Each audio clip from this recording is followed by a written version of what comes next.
book's really designed to be a start to finish guide on spread betting and spread betting FX markets. So first of all, a brief recap of how spread betting works. And again, if spread betting is completely new to you, I think there's enough in that chapter to cover all you need to know. Then there's FX. We look at how the FX markets work, what drives them, what are the economic factors, what effect do interest rates have, all that side of things. Then, for me, the most important bit is the chapter on risk. So we spend a lot of time talking about how to manage risk, what levels of risk you should be taking in your trades. And I think it's absolutely key, this bit, to making trading as stress-free as possible. But the bulk of the book, we focus on trading strategies. So looking at a few tried and tested strategies for FX markets, lots of examples, walk through right from the beginning to the end of the trade.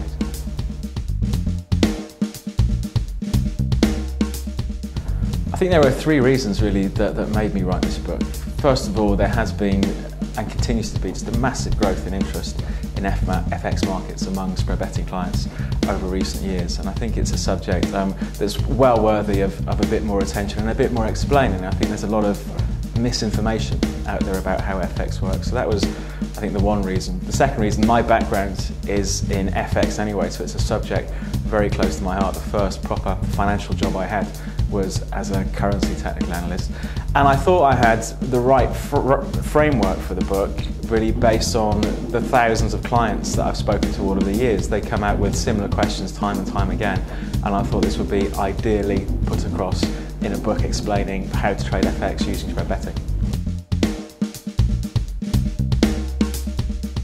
When it comes to who the book is aimed for, I think it's quite a broad section of the spread bet market, typical spread bet clients, and maybe people who haven't started spread betting before. I think it's really the sort of people that I talk to day in my job. So I think it's people who fancy trading markets short term and have maybe only just started spread betting, and they think, well, FX is a market that appeals to me, but a little bit unsure. And then secondly, I think it's people where they may have been spread betting for a while, but most of us, when we first start, stick to a market we're familiar with, like shares, and they want to branch out and look at different markets like FX. So I think it's that sort of beginner, intermediate level. I think even if people are maybe trading FX at the moment, I'd still hope there was something they could take away from the book.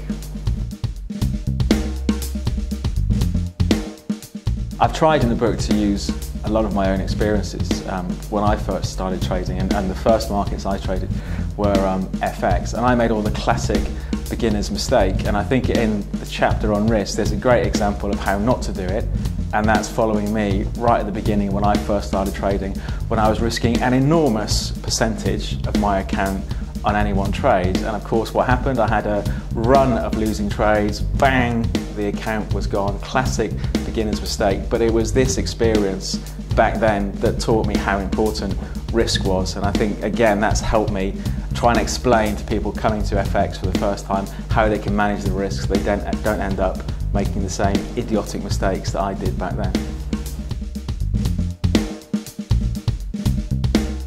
When I wrote the book, I didn't really planning it being an extensive coverage of technical analysis or an extensive coverage of how spread betting works. I think there are enough books out there on those subjects. The idea is, I think once you've read the book, you should feel comfortable in starting trading FX using spread betting. So for me, the next logical step would be to actually start. There's all the tools there in the book. There are some sample strategies that, with real life examples over the past 12 months or so you can see strategies for trading FX. So if it was me and I'd read the book, I would then just be eager to start. Start small, but actually start getting involved in the foreign exchange market.